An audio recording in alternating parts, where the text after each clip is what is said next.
donc la scénariste d'Alix Senator et d'un tas d'autres séries de science-fiction et historique.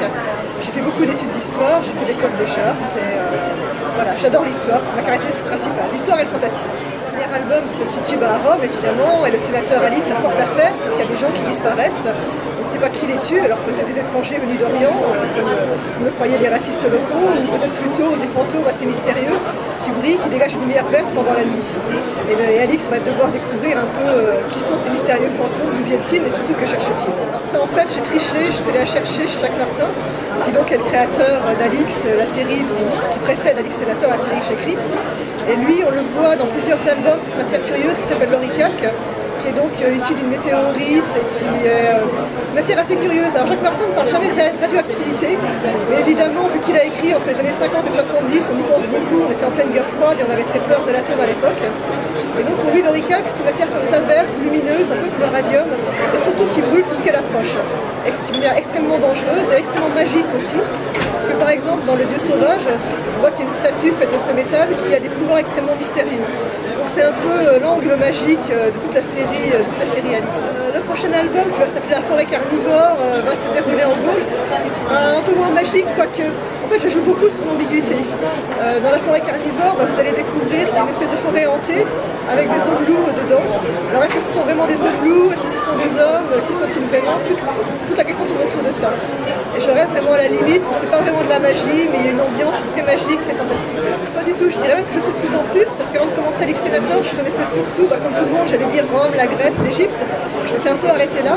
Et grâce au sénateur qui voyage un peu tout autour de la Méditerranée, j'ai découvert l'Asie mineure, par exemple. J'ai découvert des aspects de l'Égypte que je ne connaissais pas du tout.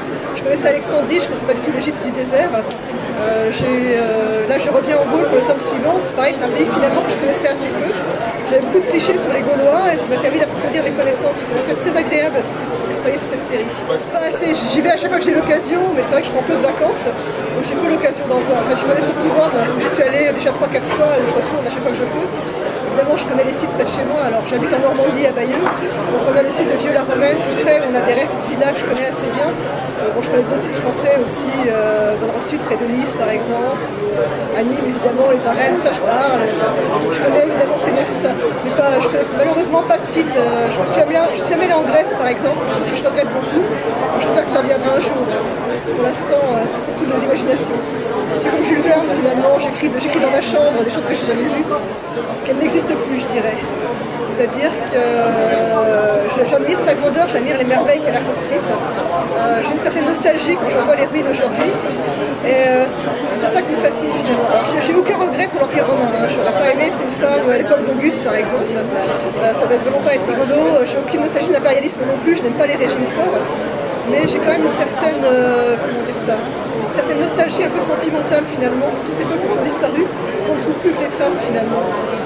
Ils sont très lointains, très loin de nous, en même temps finalement assez proches, puisqu'ils nous ont quand même laissé pas mal de choses. On parle de la République romaine, on parle d'institutions, on parle du droit romain, on parle de l'art aussi qui nous a beaucoup inspirés. Et finalement, tous ces gens qui ont été tellement géniaux sont perdus à jamais. Je trouve ça terrible quelque part. Alors je dirais que c'est un ensemble de bâtiments, c'est le forum. Parce qu'avant d'y aller, je ne me rendais pas compte à quel point c'était grand. J'imaginais le forum comme une de nos places de marché en quelque sorte. Bon, je savais que Rome était une grande ville, mais j'imaginais ça un peu comme, je sais pas comment dire ça, peut-être la place de la Concorde, quelque chose comme ça. Et quand je suis arrivée à Rome, j'ai vu que c'était en fait une surface gigantesque avec énormément de temples, énormément de basiliques, de bâtiments publics. J'ai découvert le tabularium, j'ai découvert la hauteur des collines qui l'entouraient. Tout ça a pris une autre échelle. Et qu'une cité finalement antique, à une époque, c'était quand même plus compliqué qu'à la nôtre de construire, d'organiser, et puis faire ça et accorder aussi autant d'importance à la vie civique, je trouvais ça fascinant en fait. C'est cette volonté vraiment de créer du lien social, de créer une société, toute cette gigantesque carte, autant d'espace, autant de richesse, je trouvais ça fascinant. Après, la basilique de Maxence, par exemple, est un bâtiment énorme, ils sont vraiment tout petits à l'intérieur. On pourrait dire ça aussi du Panthéon d'Agrippa, dont je n'ai pas encore parlé, qui était à l'époque un temple dédié à Auguste, qui a été beaucoup modifié par la suite, qui est devenu un temple de tous les dieux, comme son nom l'indique, qui est extrêmement beau aussi, qui est à la fois extrêmement grand, extrêmement beau, et quand on est à l'intérieur sous l'oculus, et qu'on regarde le ciel par cet oculus, je pense que c'est un moment quasiment magique pour moi. Je me souviens, je peux encore parler un petit peu. La première fois que j'y suis allée, il pleuvait. Et donc je suis rentrée en courant avec Denis à l'intérieur du Panthéon. Et il y avait un peu de pluie qui tombait par cet oculus qui formait une flaque au centre. Alors il faut imaginer le Panthéon comme recouvert de marbre au sol et les murs sont recouverts de mosaïques, c'est vraiment un endroit magnifique. Et voir cette pluie qui tombait, par ce rayon lumineux qui tombait juste devant nous, juste au centre, c'était vraiment un moment, une illumination presque. J'hésite entre deux personnages très différents. D'abord, je prendrai Alan Moore, parce que pour moi, c'est le plus grand scénariste du monde. Je sais que je lui arriverai jamais à la cheville, mais je lui voue une admiration sans borne. Surtout pour Watchmen et pour V pour Vendetta. Et ça, si j'avais pu entrer dans sa tête à l'époque où il les a écrits, j'aurais aimé voir les processus mentaux qui l'ont amené à faire tout ça. J'avoue que, en tant qu'autrice, vraiment, je me demande comment on peut être aussi génial. Le deuxième personnage, c'est totalement différent, c'est Mary Shelley, l'autrice qui a créé Frankenstein. Parce que pour une jeune femme, je crois qu'elle a créé vers 18-20 ans, et pour une jeune femme vers 1815, créer un personnage qui va nourrir la littérature fantastique pendant des siècles comme ça, c'est vraiment exceptionnel. Je crois que ça devrait vraiment être quelqu'un d'exceptionnel que j'aurais aimé rencontrer, donc j'aurais aimé voir ce qu'elle pensait à l'époque, quelles étaient ses mentalités, comment elle a pu s'extraire de son époque, des mentalités qui pesaient énormément sur les femmes pour écrire Frankenstein.